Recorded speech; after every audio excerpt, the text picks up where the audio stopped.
We all question it. We all wonder, why do they keep cheating for this man? And I said it to some people earlier today.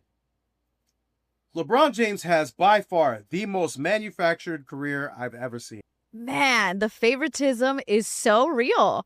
It's crazy. It seems why is the NBA scared to let go of LeBron? I don't know how much LeBron brings in positive. Exactly. I will say for our purposes, like sports media, he's been a godsend. Oh, of course. Because he's a lightning rod. People love to hate him one way or the other. Right. So it's great. If we can do a LeBron James topic and it makes sense, we're probably going to do it. On FS1. The broadcast booth went dead silent the second the words hit the airwaves. Rob Parker and his team finally ripped off the protective filter and said out loud what executives across the basketball world have been terrified to whisper behind closed doors for over 2 decades. The entire aura around LeBron James was shattered in a single afternoon as analysts broke down the cold, calculated manipulation behind his empire. It was not just a critical take on a superstar athlete, it was a total demolition of a manufactured narrative that left the league completely humiliated. Why does the NBA keep kowtowing to LeBron James? Boom. When somebody asks a question like that, you know they're based. You know they're based. Because we all see it. We all question it. We all wonder, why do they keep cheating for this man? And I said it to some people earlier today. LeBron James has by far the most manufactured career I've ever seen. I didn't watch Michael Jordan all the way through like some OGs did. I know that Isaiah Thomas complains about the league changing for Michael Jordan, and he might have a little bit. The avalanche began when schedule analysts uncovered the unprecedented favoritism handed directly to the veteran forward and his squad. They literally do not have to face a single Western Conference opponent until the 18th game of the regular season, giving them nearly 2 full months to pad stats and build artificial momentum.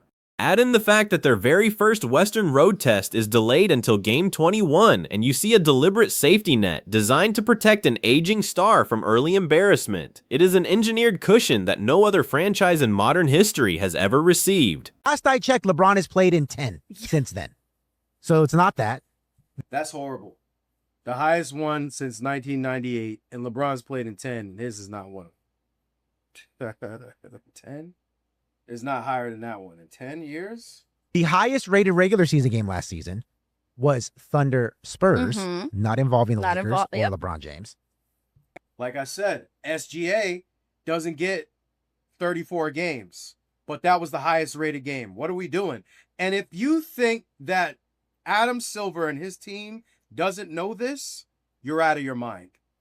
All that money, there's no way they're not. The scheduling anomalies get even more absurd when you dig beneath the surface of the physical grind that defines professional basketball. While young, rising rosters are forced to endure brutal stretches of 3 games in 4 nights, this team was handed the fewest dense stretches across the entire association. They were simultaneously gifted the lowest number of grueling back-to-back games, ensuring maximum rest and recovery. Yet despite playing on cruise control, they were rewarded with 34 nationally televised broadcasts. The structural protection is so blatant that it borders on absolute comedy. What are we doing? And if you think that Adam Silver and his team doesn't know this, you're out of your mind. All that money, there's no way they're not paying somebody to know those type of things. So the question still becomes why. And just in terms of on-court success, LeBron has been one and done in the playoffs 3 of the last 6 years. He's missed the playoffs entirely 1 time. He's been swept twice.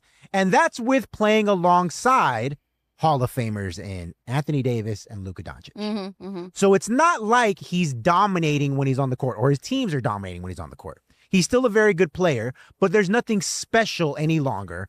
For years, mainstream television networks pushed the idea that the entire economy of professional basketball depended solely on the presence of one man. But the raw data tells a completely different, humiliating story that network executives desperately try to bury. The highest-rated finals broadcast in modern memory did not feature him at all, pulling massive numbers that outpaced 10 separate championship runs he participated in. When regular season viewership peaked, it was driven by rising young powerhouses like Oklahoma City and San Antonio. The public has quietly moved on while the front office remains trapped. The LeBron James era of the NBA, his entire legacy outside of him individually and his own success has been negative. Okay, here's why. Number one, and this is in no order, player empowerment. There is not a single fan who likes player empowerment, because what happens is you ultimately have situations like these Sixers where you have all. Real quick, I think there are fans that like player empowerment. They're called LeBron goblins. Those are the main people I find that tend to like it. Player empowerment never helped us. In the words of Drake, niggas never loved us. On the hardwood, the myth of unstoppable postseason dominance has entirely evaporated under basic analytical scrutiny over the past 6 seasons. He has been bounced in the opening round of the playoffs in half of those campaigns, suffered 2 embarrassing sweeps, and missed the postseason tournament completely. Even while surrounded by perennial All-NBA talent and hand-picked superstar rosters, the results have consistently produced premature spring vacations. The aura of automatic dominance is gone, replaced by early playoff exits that the national media works overtime to excuse and ignore. Now it's your best and his best. We're all going to come together, and then we can make a better team, and then we're just going to run roughshod over everybody else. So that's number one. Number two, he made it seem like uncool to try at the All-Star game. Like, before LeBron James became the face of the league, when it was still, Kobe, and then before that Shaq and Jordan and Magic, like going backwards, they would try hard for maybe 50% of the game. Like maybe right in the beginning and definitely right at the end. Once LeBron became the unquestioned face of the league, everybody's like, well, I don't want to embarrass myself. The last thing I want is for Tracy McGrady to throw off the... The culture of modern basketball has paid an enormous unspoken tax for the continuous catering to one individual brand. Prior to this era, elite stars took genuine pride in competing on showcase stages and delivering legendary moments during exhibition weekends. That fierce pride died the exact moment a certain star was publicly humbled on the national stage by Kobe Bryant. Terrified of ending up on someone else's viral highlight reel, the decision was made to treat showcase games as casual walkthroughs, fundamentally ruining events that fans used to cherish. Embarrassed. Now here's another one. This is a smaller one, but back in the day, in the early 2000s, even in the late 90s, flopping was something that was reserved for European players. Vlade Divac, Manu Ginobili, to a very, very lesser extent, like Tony Kukoc. Like, they were seen as, they weren't as athletic, they weren't as big and strong and fast as the American players. So that was their way of gaming the system. Once LeBron James made it cool for an American star, not just an American star, the best player in the league, to be like, all right, I will fling my head back and style this call. I will take a dive. I'll act like I hit. That fear of looking bad quickly bled directly into the regular season, spawning the infamous trend of dramatic on-court theatrics. Flopping and theatrical head snapping used to be an embarrassing tactic, relegated to finesse players trying to survive physical defenders. The moment the strongest, most gifted athlete in the sport normalized, flinging himself to the floor to manipulate officiating, the integrity of the game took a nosedive. Suddenly, 7-foot physical specimens were acting like soccer players, hunting whistle calls rather than playing through physical contact. Like, I jumped on the bandwagon. I did too. Right on it. Jalen Brunson, it became everyone's favorite player overnight. 100%. And it's like, why wouldn't you do that for them? If you're going to be that nefarious, do it for someone that makes sense. And can we just point out that on their opening night, the night that they're supposed to lift the banner and celebrate their championship, they have to host LeBron James and the 76ers? Because it's just so much about LeBron as everybody. And it should not even... If I'm Philadelphia, don't raise the banner that day. Raise the banner your next game. Because how... The disrespect on that is real. And the favoritism is real. But why? What is it about it? I don't get it. The ripple effect of player empowerment completely dismantled the competitive spirit that made sports compelling in the first place. Instead of battling through adversity and building authentic rivalries, superstars began colluding behind the scenes to form artificial super teams. We watched premier scorers force trades, wear literal fat suits to demand exits, and abandon their fan bases the moment title contention got difficult. The foundational premise of best-on-best competition was replaced by corporate roster stacking, alienating millions of die-hard basketball purists who simply wanted genuine rivalries. The league office created an environment where regular season competition lost almost all intrinsic value to the players. Roster depth was preserved for hypothetical spring runs, leading front offices to invent mid-season tournaments just to trick athletes into giving basic effort in November. When regular games no longer matter because the league's flagship icon normalized coasting until playoff seedings were locked, the entire regular season product suffers. Fans are left paying premier ticket prices to watch glorified practice sessions while stars sit in designer street clothes. Media corporations remain totally complicit in this toxic cycle, forcing continuous coverage of an aging star because algorithms prioritize polarizing outrage. Independent creators and sports analysts routinely find their content suppressed unless they inject his name into the headline, regardless of how brilliantly younger athletes are performing. Sensational young talents delivering historic statistical seasons are pushed to the background to make room for endless debates about a play-in caliber roster. The entertainment industrial complex manufactured a cage where everyone is forced to feed the same machine. The sheer disrespect reached a boiling point on opening night when a defending champion franchise prepared to raise their championship banner. Instead of letting that organization celebrate their historic achievement, the schedule makers forced them to host the media circus surrounding a brand new corporate pairing. The entire evening was instantly transformed into a promotional vehicle for an opposing veteran star rather than a celebration of actual championship excellence. It was a stunning demonstration of organizational sycophancy that prioritized celebrity over legitimate athletic triumph. Generational icons of the past like Allen Iverson and Carmelo Anthony were unceremoniously pushed out the side door the moment their production slightly dipped. Those legendary figures were forced into retirement or frozen out of the sport without an ounce of institutional protection from commissioner offices. Yet today, the rules are constantly bent, schedules are softened, and rosters are overhauled to maintain the illusion of perpetual greatness for one specific player. The double standard exposes a desperate institutional fear of facing an uncertain post-superstar media landscape. Rumors swirling around backdoor business compensation and massive unverified documentary deals have only added more fuel to the raging fire. Taking veteran minimum financial structures while filming multi-million-dollar vanity projects under the table raises massive red flags about salary cap circumvention. While ordinary franchises face severe penalties and restrictions for minor roster infractions, the flagship enterprise operates under an entirely different legal universe. The favoritism has reached such absurd levels that even casual fans are questioning the underlying financial integrity of front office operations. The desperate attempt to delay the inevitable torch passing has blinded decision makers to the extraordinary wave of talent waiting in the wings. Electrifying guards with undeniable charisma and international 7-foot prodigies are selling out arenas and pulling monumental digital engagement on their own merits.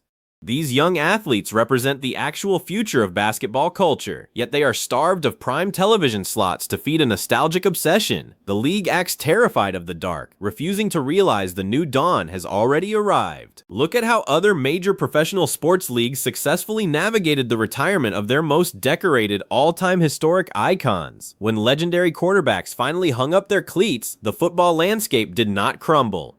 It immediately elevated the next wave of dynamic leaders and saw ratings explode. Basketball executives are paralyzed by an irrational dread, clinging to a fading past because they lack the creative vision to market authentic competition. They would rather manipulate regular season schedules than trust the undeniable brilliance of their rising generation. The psychological grip this manufactured narrative has on casual box score observers is unraveling before our very eyes across digital platforms. A generation of internet commentators raised exclusively on debate shows simply cannot process the reality that individual stats do not equal winning basketball. When confronted with hard data regarding defensive deficiencies and early playoff exits, the immediate reaction is denial and excuses.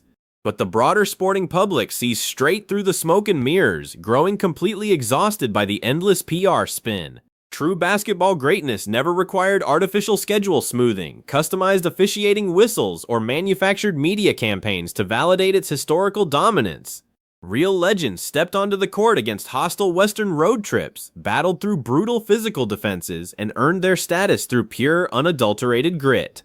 When an institution has to engineer an entire season calendar just to keep a player relevant in the standings, the entire legacy becomes compromised. The uncomfortable truth is that the pedestal was built with corporate scaffolding rather than pure competition. Every time a veteran analyst steps outside the approved corporate talking points, the immediate pushback from network executives is swift and defensive. The sports media ecosystem spent 2 decades investing billions into an untouchable brand, creating a scenario where exposing flaws is treated like institutional treason. But the dam has officially burst, and credible commentators are no longer afraid of losing access for speaking obvious truths. The myth of unquestioned perfection cannot survive the light of honest, unbiased statistical examination. The contrast between authentic fan passion and manufactured media pushing has never been wider than it is right now across the sporting landscape. Walk into any major arena, and the loudest cheers are reserved for dynamic young ball handlers who play with genuine heart, hustle, and unscripted joy. The public is hungry for organic storylines, unexpected underdog runs, and fierce on-court rivalries that cannot be predicted by network boardrooms. Forcing an artificial narrative down the throat of the audience is producing widespread consumer fatigue and total apathy. By refusing to announce a clear retirement timeline, the situation has devolved into an awkward, never-ending farewell tour that holds the entire league hostage. Franchises cannot properly rebuild, scheduling formulas remain distorted, and television packages are locked into aging rosters that cannot compete for real hardware. If a legendary figure simply stated their final season was underway, the public could celebrate their undeniable individual accomplishments with genuine respect. Instead, we are subjected to a continuous charade that cheapens the final chapter of a historic career. The damage inflicted on the competitive balance of basketball goes far beyond a single player or an individual franchise's championship hopes. When younger athletes entering the professional ranks see that political maneuvering and media manipulation matter more than pure winning, the entire sport suffers. The historic standard of holding every competitor to the exact same rigorous measuring stick has been thoroughly compromised. Rebuilding that lost competitive integrity will take years of intentional leadership and a complete rejection of superstar pandering. Rob Parker and his broadcast colleagues did not just deliver an entertaining radio segment, they signaled the beginning of a massive cultural reckoning across basketball media. The era of blind worship and manufactured narratives is rapidly coming to an end as fans demand authentic accountability and honest coverage. When the curtain is finally pulled back on 20 years of structural favoritism, the real winners will be the pure lovers of the game who value competition above all else. The truth may be deeply uncomfortable, but it is entirely necessary. Basketball will survive and thrive long after the current corporate establishment is forced to let go of its outdated marketing strategies. The next era belongs to fearless competitors who earn their legacy on the hardwood rather than through boardroom negotiations and protective scheduling. As the sports world finally wakes up to the reality of manufactured stardom, the true essence of fierce, uncompromised athletic competition will reclaim center stage. The loud silence from the league office proves that the most dangerous weapon in sports commentary is simply telling the unvarnished truth.